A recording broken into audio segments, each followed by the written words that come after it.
नमस्कार। आप देख रहे हैं कथा कहानी चैनल, एक ऐसा YouTube चैनल जहां हर कहानी में छुपा होता है एक गहरा भाव, एक अनसुनी सीख और जिंदगी को देखने का एक नया नजरिया।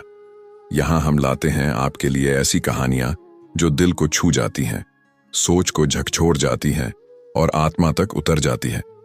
अगर आप भी उन लोगों में से हैं जो कहानियों में सिर्फ मनोरंजन ही नहीं बल्कि जीवन का सार ढूंढते हैं, तो आप बिल्कुल सही जगह पर हैं।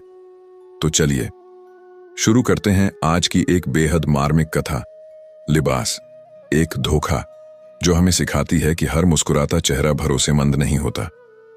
हरे भरे जंगल में एक विशाल पेड़ खड़ा था।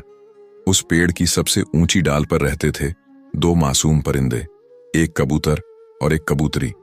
दिन भर वो दोनों साथ उड़ते, खाते, गुनगुनाते और शाम को उसी डाल पर बैठकर सूरज को डूबते हुए देखा करते थे। उनकी छोटी सी दुनिया प्यार, विश्वास और अपनत्व से भरी हुई थी। एक सुबह की बात है।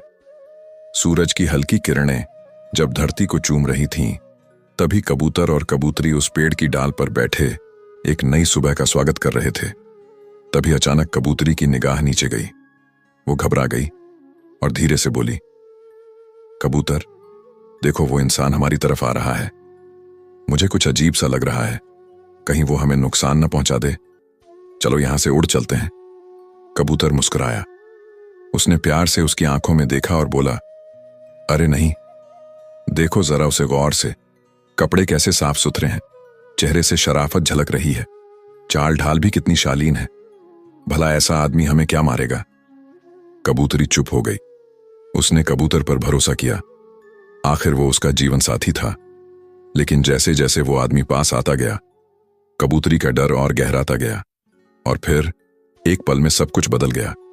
उस आदमी ने अपने वस्त्र के अंदर से एक तीर निकाला, झट से निशाना साधा और मासूम कबूतर को मार गिराया। कबूतर, जो अभी कुछ पलों पहले शराफत की मिसाल समझ रहा था, उस इंसान को एक ही क्षण में अपनी जान गंवा बैठा। कबूतरी स्तब्ध रह गई। उसकी चीख ने जंगल की खामोशी तोड़ दी। वो रोती रही, बिलखती रही। उसकी आंखों के सामने उसका संसार उजड़ गया था। वो कबूतर जो उसका जीवन था, अब सिर्फ एक निर्जीव देह बन गया था। कबूतरी ने किसी तरह खुद को संभाला और उड़ती हुई पहुंची राजा के दरबार में।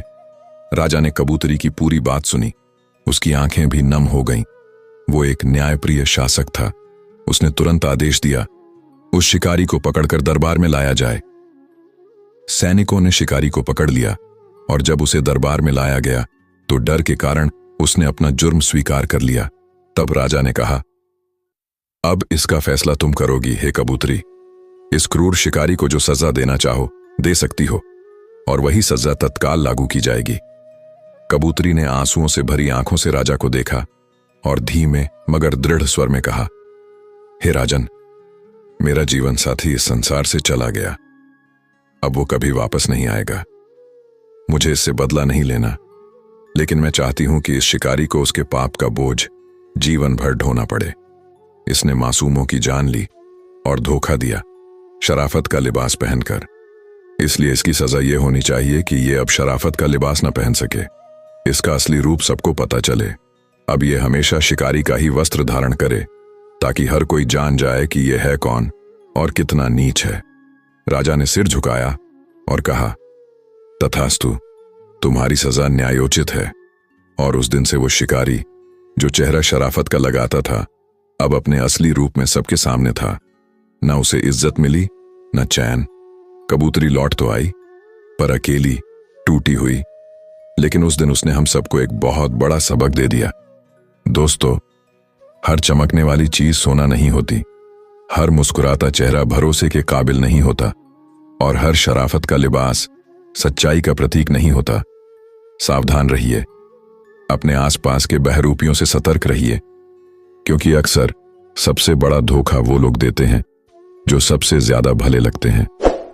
ऐसी ही कहानियों के लिए जुड़े रहिए आपके अपने YouTube चैनल कथा कहानी के साथ, जहां हर कहानी में छुपा होता है एक गहरा संदेश। अगली कहानी तक अपना ख्याल रखिए।